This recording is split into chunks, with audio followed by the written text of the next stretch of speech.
Saudara sekalian, selamat pagi. Kami akan menyampaikan renungan berikutnya pagi ini dengan tema kebaikan sosial yang harus kita perhatikan. Teksnya diambil dari Keluaran pasal 20 ayat 4 dan 5 berbunyi demikian. Apabila engkau melihat lembu musuhmu atau keledainya yang sesat, maka segeralah kau kembalikan binatang itu. Apabila engkau melihat rebah keledai musuhmu karena berat bebannya, maka janganlah engkau enggan menolongnya. Haruslah engkau rela menolong dia dan membongkar muatan keledainya. Saudara sekalian, nasihat praktis ini memang dalam hubungannya dengan zaman waktu itu, di mana waktu itu belum ada kendaraan bermotor, di mana waktu itu hidup sangat sederhana, perilaku manusia dan kehidupan sosial, di mana dengan tatanan sosial masyarakat kuno yang hidup dari bertani, berkebun, berternak. Dan sangat menarik, dalam teks yang kita baca tadi, ada orang-orang mungkin yang membenci atau tidak menyenangi kita, atau sering menyusahkan kita. Nasihat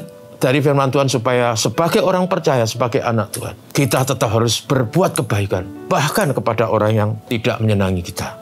Yang pertama, ada dua hal di sini dikatakan. Yang pertama, kita diajar kalau ada lembu atau keledai yang tersesat milik orang yang membenci kita, jangan lupa lembu dan atau keledai itu kita kembalikan kepada pemiliknya. Jangan kita bersorak, ben kapok. Jangan kita bergembira karena orang yang membenci kita kehilangan hartanya. Dalam konteks kita mungkin kalau ada motor yang mau dicuri, hilang atau apapun dalam zaman kita, jangan pernah lupa. Walaupun orang itu menyusahkan kita dan membenci kita, kita harus mengembalikannya. Dengan cara itu, maka kita sungguh mencerminkan hidup sebagai anak-anak Allah yang mengasihi, sama seperti Tuhan Allah mengasihi kita.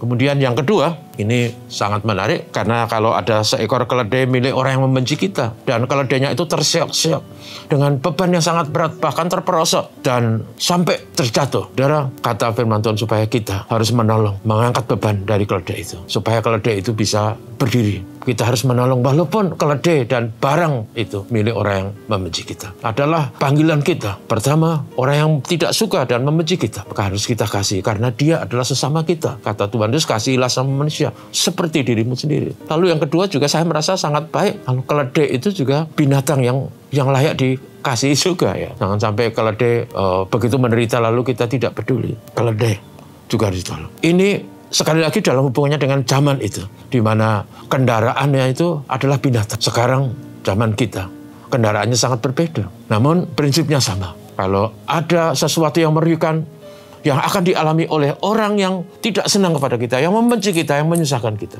kita diajar untuk selalu menyatakan kebaikan. Karena berbuat baik itu kehendak Tuhan. Saudaraku, jangan lupa juga, kadang-kala orang membenci kita itu karena salah persepsi, karena salah informasi, karena dia mendengar hal yang tidak benar dari sumber yang tidak kompeten. Karena itu juga kadang-kala orang yang membenci kita itu belum tentu dia salah. Dalam arti dia tidak mengerti sesungguhnya dan dia merasa mengerti. Gitu. Nah, saudara sekalian, karena itu adalah baik kalau kita selalu berbuat kebaikan dengan mewujudkan kasih nyata, dengan menolong dan mengembalikan hak orang yang membenci kita.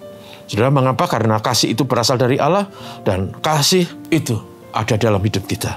Siapa yang menjadi milik Allah, dia akan mengasihi seperti Tuhan mengasihi. 1 Yohanes 4 ayat 7. Tuhan memberkati kita. Mari kita berdoa. Terima kasih Bapa Surgawi. Dalam hidup bersosial bersama dengan banyak orang, kami diajar untuk selalu berbuat baik sebagai wujud dan buah kasih yang Tuhan berikan dalam hidup kami. Menolong kami supaya kami bisa mengasihi bahkan terhadap mereka yang tidak baik kepada kami, yang membenci kami. Tolonglah kami supaya kami tetap hidup, menjunjung tinggi kebenaran, mewujudkan kehendak Tuhan dalam kehidupan. Karena kami anak-anak Allah yang diajar untuk mengasihi sesama seperti diri sendiri. Tuhan Yesus, mohon berkat-Mu hari ini dalam segala aktivitas kehidupan. Biarlah kami hidup berkenan kepadamu dan berbuat sesuatu bagi sesama seperti Engkau mengajar kepada kami. Dalam nama Tuhan kami berdoa. Amin. Selamat pagi, saudara.